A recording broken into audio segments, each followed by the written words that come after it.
आज जिस फंक्शन के बारे में हम बताने जा रहे हैं उसके दो एग्जाम्पल मैं पहले ही बना चुका हूँ। ये तीसरा एग्जाम्पल है जिसमें हम सम इफ्स, काउंट इफ और काउंट इफ्स के बारे में जानेंगे। ठीक है, यहाँ पर देखो ये एक शॉप की एंट्रीज हैं जिसमें जनवरी के महीने में सोप और हेयर ऑयल की बिक्री हुई है, जिसका प्राइस यहाँ लिखा हुआ और क्वांटिटी हम यहाँ पर लिखने जा रहे हैं। तो मैंने यहाँ पर प्राइस को लिख दिया है, क्वांटिटी को लिख दिया है।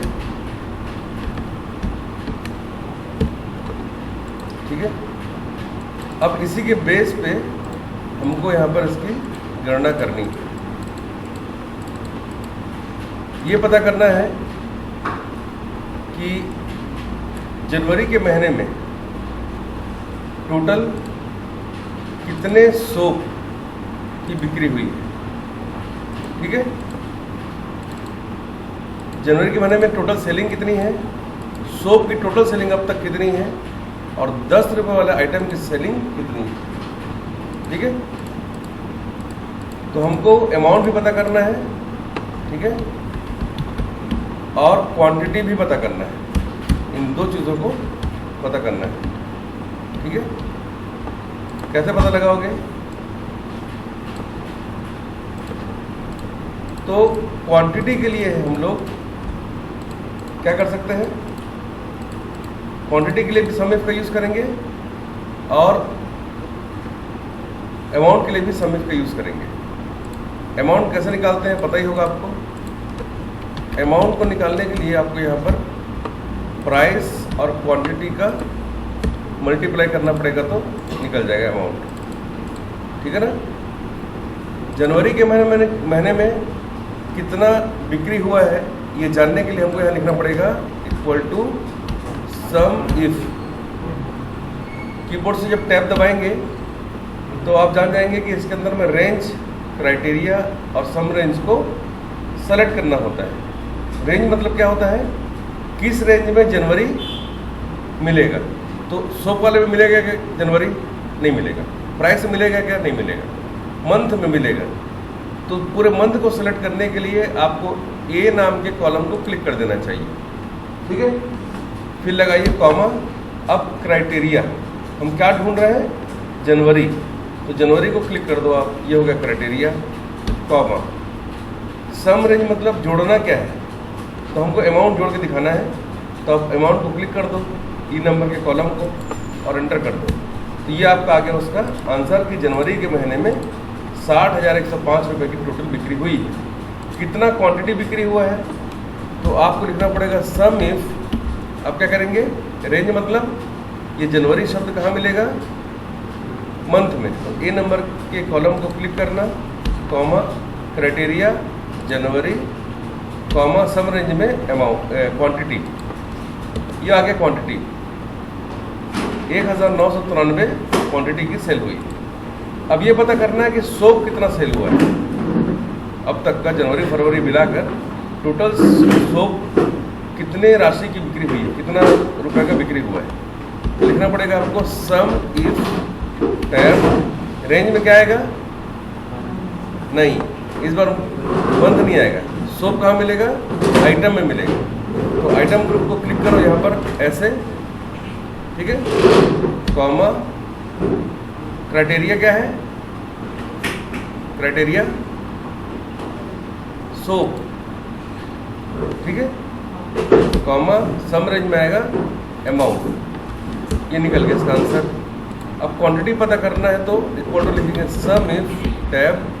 रेंज में आएगा आपका आइटम ग्रुप, कॉमा, क्राइटेरिया में सोप, कॉमा, क्वांटिटी वाले कॉलम को क्लिक करके एंटर करोगे तो ये निकल जाएगा कि 2070 क्वांटिटी बिक्री हुई है।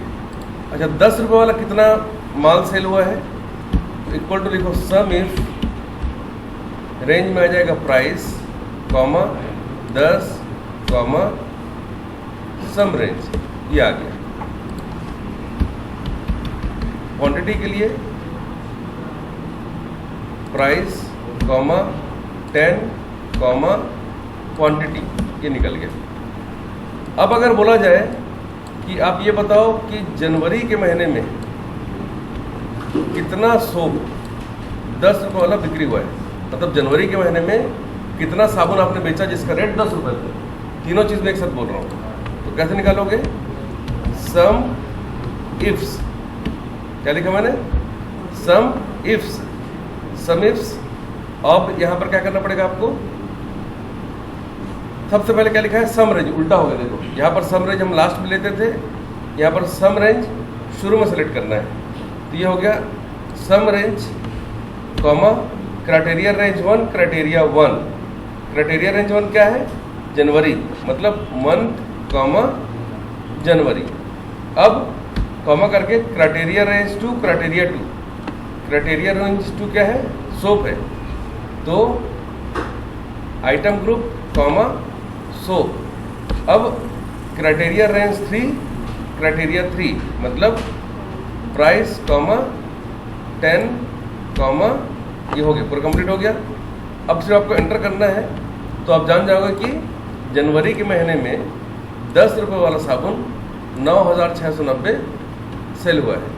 इसको क्रॉस चेक करने के लिए आप यहाँ पर डाटा में जाकर फिल्टर लगा लो और एक बार चेक कर लो कि जो आप निकाले हैं यहाँ पर डेटा, ये सारा सही है कि नहीं।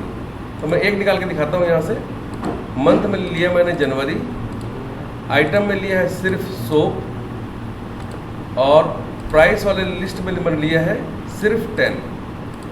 अब इन सभी अमाउंट्स को मैं सम करता हूँ। आप नीचे यहाँ पर इस जगह पे देखते जाना कितना आ रहा है। देखो 480 हो गया, 630 दिख रहा है आपको यहाँ पर इस जगह पे, है ना। अब इसको सिर्फ आप इस तरह नीचे खींचते जाओ, कितना हो गया टोटल देख लो एक बार, 9,690, है ना। और हमने कितना निकाला था? 9,690। इस तरीके से आप क्रॉस चेक भी कर सकते हैं। ऐसे करके आप सम इफ या और सम इफ्स का यूज़ करके डेटा से इस तरह के अपने आंसर ढूंढ सकते हो, ठीक है। अच्छा, अब ये पता करना है कि इस पूरी लाइन में जनवरी शब्द कितनी बार लिखा हुआ है। क्या बोला मैंने? इस लाइन में जनवरी कितनी बार आया है, ये पता करना है आपको। तो आप यहाँ पर लिख दो जनवरी, और यहाँ पर लिखना पड़ेगा आपको काउंट इफ।